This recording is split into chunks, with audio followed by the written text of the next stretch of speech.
21.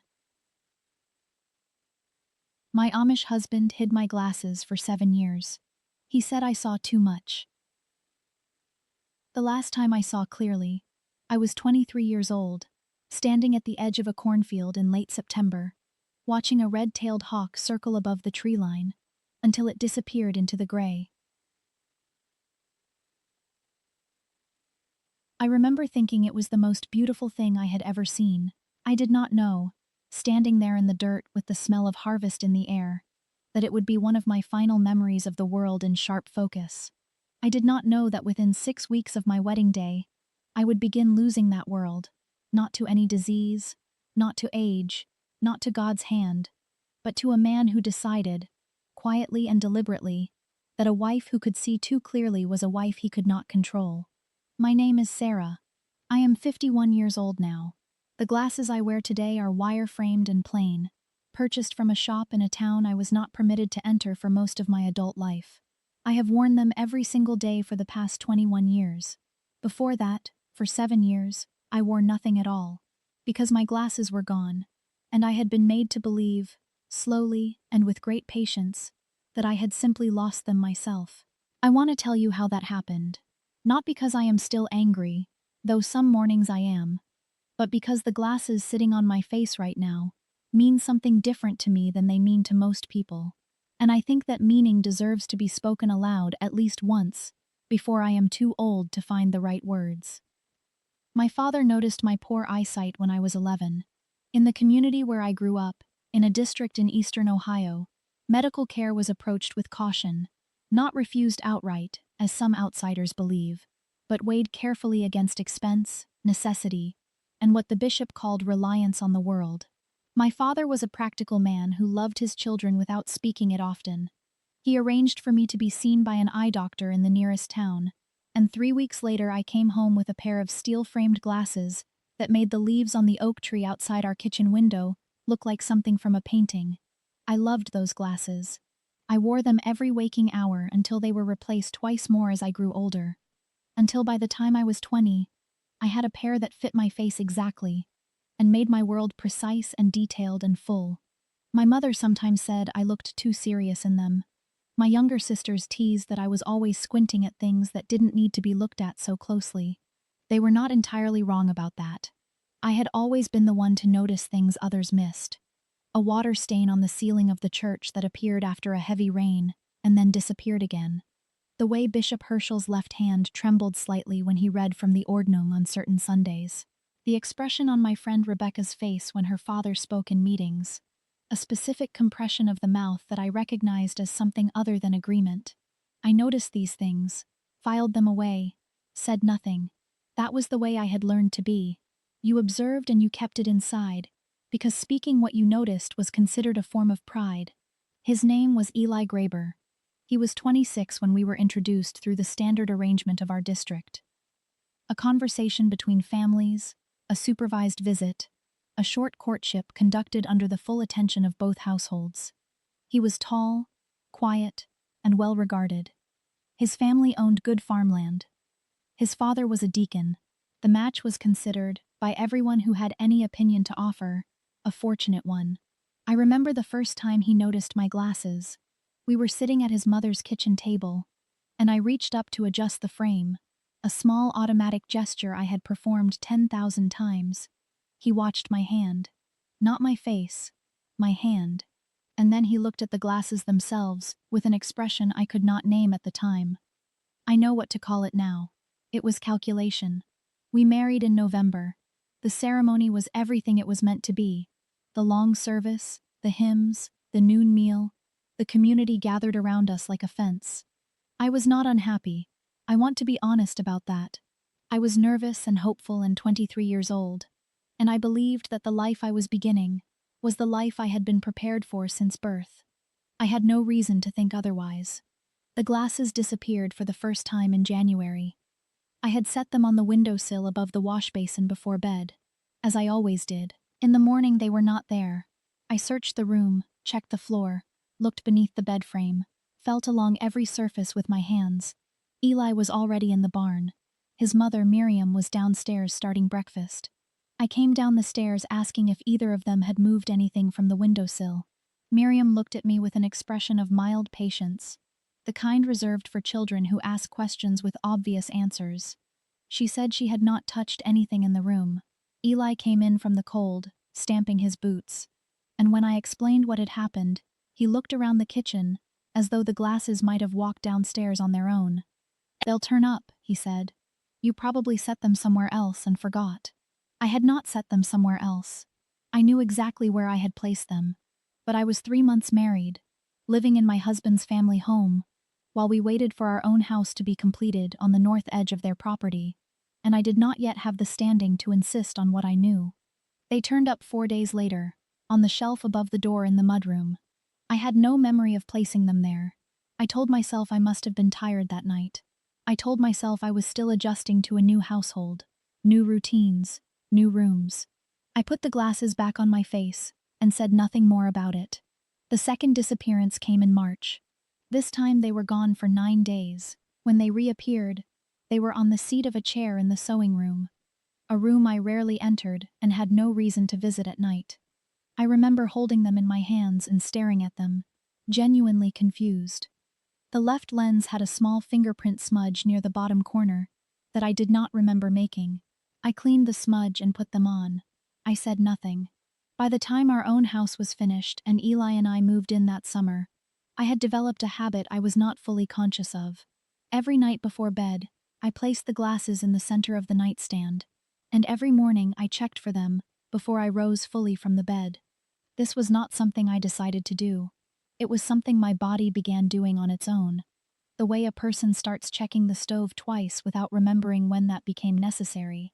The third disappearance lasted 3 weeks. That was the first time I cried about them. I asked Eli directly.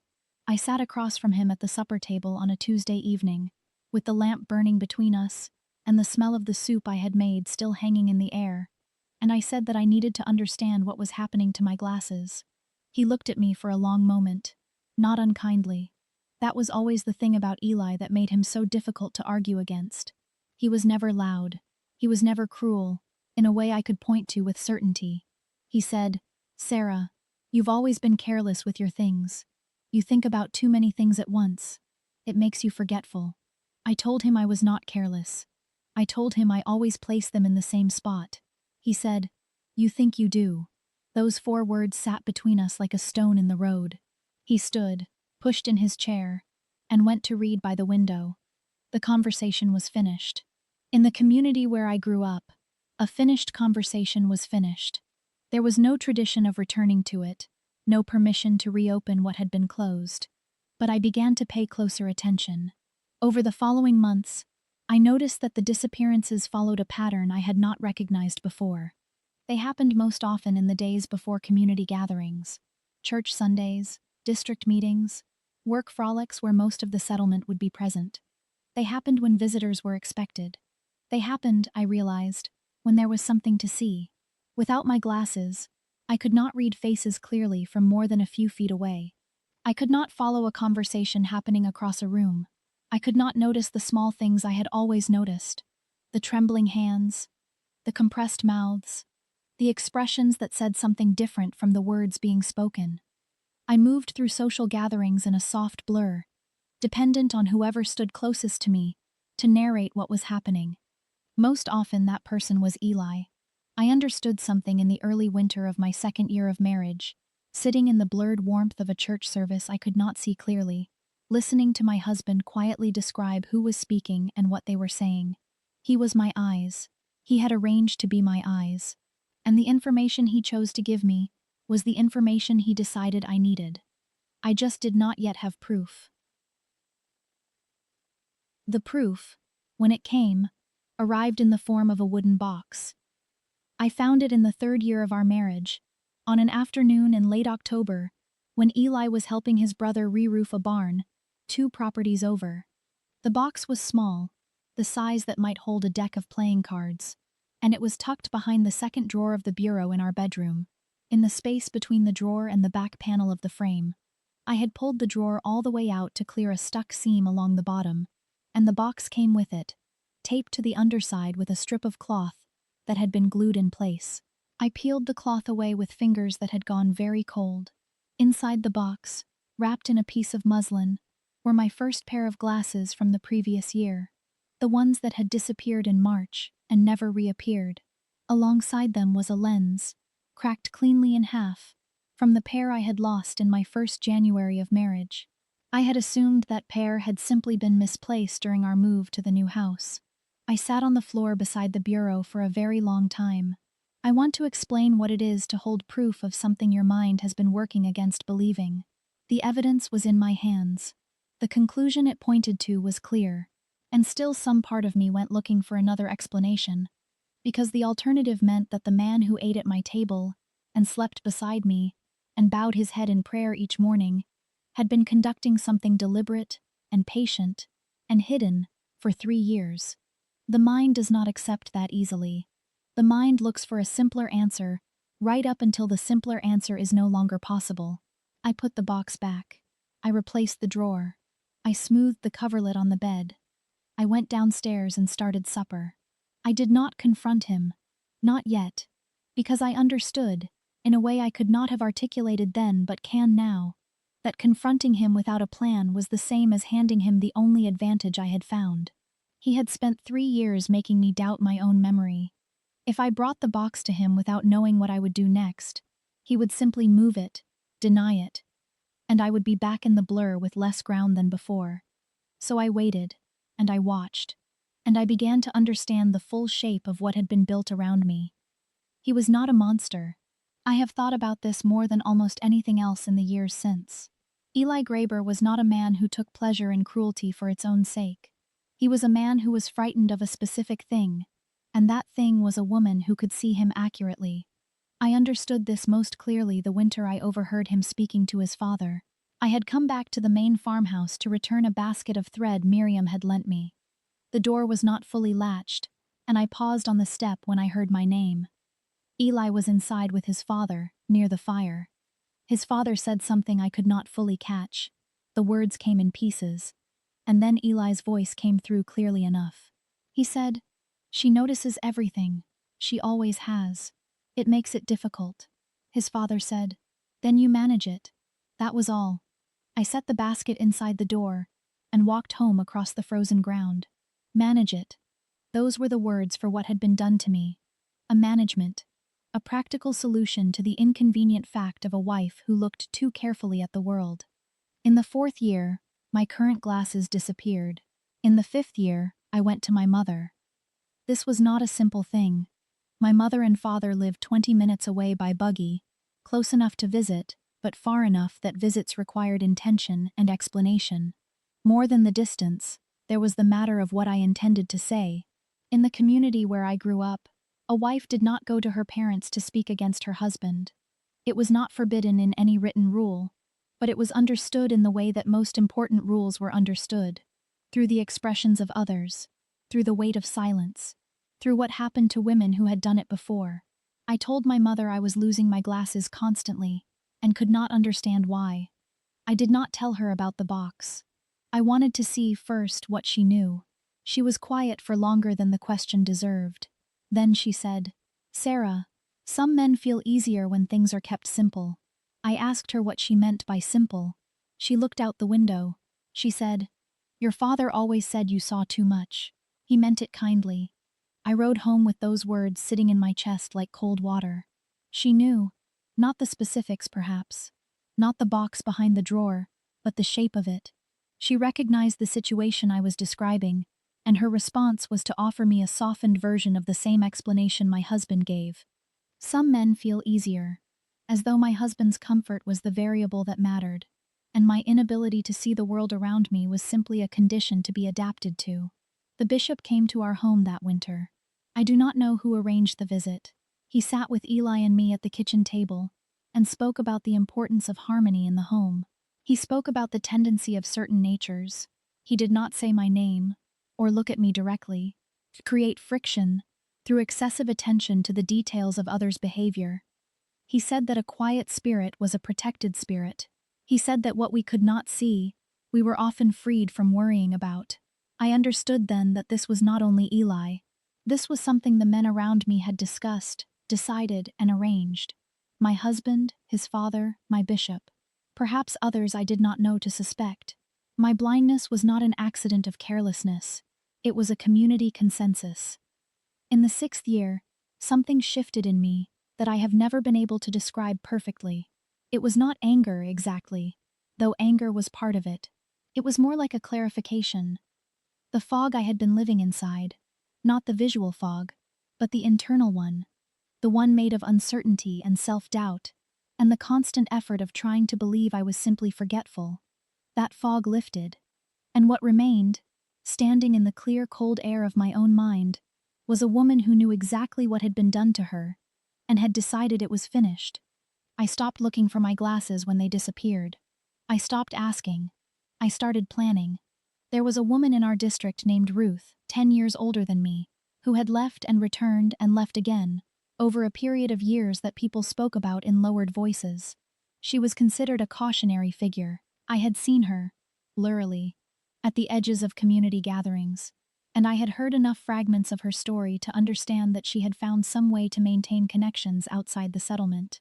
I contrived to speak with her alone one afternoon, in early spring, at the roadside near the mailboxes, while Eli was at the mill. I will not say everything Ruth told me. Some of it belongs to her, but she told me enough. She told me where to go, who to ask for, what to say. She told me that what I was experiencing had a name in the world outside, and that the name made it possible to seek help. I memorized everything she said. I had always had a good memory for the things I paid close attention to. In the 7th year, I found the glasses. By then, I knew where to look. I had spent months quietly mapping every space in our house that Eli controlled. The workshop, the root cellar, the locked cabinet in the back room that he kept for tools and documents. I had never had a reason to open that cabinet before. I had never had a reason I allowed myself to acknowledge. On a Thursday morning in August, while Eli was at the far end of the property helping a crew repair fencing, I used a spare key I had found 2 months earlier, tucked beneath the leather of his work boot, which I discovered when I was resoling it, and I opened the cabinet. On the middle shelf, behind a tin of linseed oil and a folded survey map of our property, was a cloth pouch. Inside the pouch were 4 pairs of glasses. My current pair, the pair from the 4th year, an older pair I had stopped expecting to find, and the steel-framed pair from my girlhood, the first ones I had ever owned, the ones I had worn the day I watched the hawk disappear above the tree line. He had kept them all. I stood there with all 4 pairs in my hands, and I understood the full meaning of 7 years. He had not thrown them away. He had not broken them, with the exception of that one cracked lens in the very first year. He had kept them, organized, stored, as though they were something precious to him. And I think, in whatever way Eli Graber was capable of such a thing, they were. They were his evidence that he had managed the situation. They were the record of his control, kept in a tin-lined cabinet on property that, in our district's understanding, belonged entirely to him. I took my current pair. I left the others where they were. I locked the cabinet and replaced the key, and walked back to the house and put my glasses on my face. The world came back in an instant. The detail, the sharpness, the precise edges of every leaf on every tree. I stood at the kitchen window and looked out at our property, and I saw it clearly for the first time in years. The way the fence leaned near the east corner, the patch of ground near the well where nothing grew properly, the curtain in the workshop window that had been drawn closed for as long as I could remember. I made my decision in that window, not dramatically, not with tears or proclamations. I made it the way I had learned to make all my real decisions, in the years of living inside a management, quietly, completely, and without sharing it with anyone who might report it back. I left in September. Ruth had told me how. I will not explain the details here, because they belong to a privacy I have kept for 21 years. But I will say that I was not alone, and I was not unprepared, and the woman who left was not the same woman who had arrived in that house on a cold November evening 7 years before. The community's response was what it was. I do not need to describe it in detail for you to imagine it. Shunning is a word that sounds extreme to those who have not experienced it from inside, and it is extreme. the silence where a family used to be, the absence that takes years to stop reaching toward. My mother did not speak to me for 4 years. When she finally came to see me, she sat across from me at a table and looked at my glasses for a long time before she said anything. She said, "I should have asked more questions." I said, "Yes." We sat with that for a while. It was not forgiveness exactly. It was a beginning of something that required more time and more honesty than either of us had been taught to offer. We worked at it, slowly, for the rest of the years we had together. It was not perfect. It was real, which is better. Eli never offered an explanation. In the years after I left, through the channels that such things travel in a closed community, I heard that he had said I was troubled, that I had been difficult from the beginning, that he had tried his best with a woman who could not be settled. I do not spend much time thinking about those words. A man who hides another person's glasses for 7 years and keeps every pair in a locked cabinet has already explained himself more completely than any words could manage. What I want to leave you with is not the anger and not the grief, though both of those are honest parts of the story. What I want to leave you with is the morning I put my glasses back on in that kitchen window. There is something about recovering a sense you have been denied, even a partial sense, even through a mechanism as ordinary as 2 lenses in a wire frame, that is difficult to describe to someone who has never lost it. The world is not simply clearer, it is restored. Every detail that snaps back into focus carries with it the memory of its absence, and in that gap between the blur and the sharp edge, you feel the exact size of what was taken. I could see the fence leaning. I could see the closed curtain in the workshop. I could see the patch of dead ground near the well. And I understood, standing there, that I had always been able to see these things. That was never the problem. The problem was that someone had decided, before I ever had the chance to look carefully, that my sight was dangerous to him. He was not wrong about that. I did see too much. I saw the trembling hands, and the compressed mouths, and the expressions that contradicted the spoken words. I saw the shape of the management before I had a name for it. I saw, eventually, the pouch on the middle shelf. He was wrong about what it meant. He thought it made me a problem to be solved. It made me a woman who knew, when the time came, exactly what she was walking away from and exactly why. The glasses I wear today are plain and wire-framed, and cost less than a good pair of work gloves. I clean them every morning before I put them on, which takes about 30 seconds, and which I have never once, in 21 years, allowed myself to take for granted. I can see the hawk now, if one happens to cross the sky above my yard. I watch it until it disappears, the same way I did at 23, the same way I did the last time I saw the world in sharp focus, before the blur began. I watch it go, and I keep my glasses on, and I stay.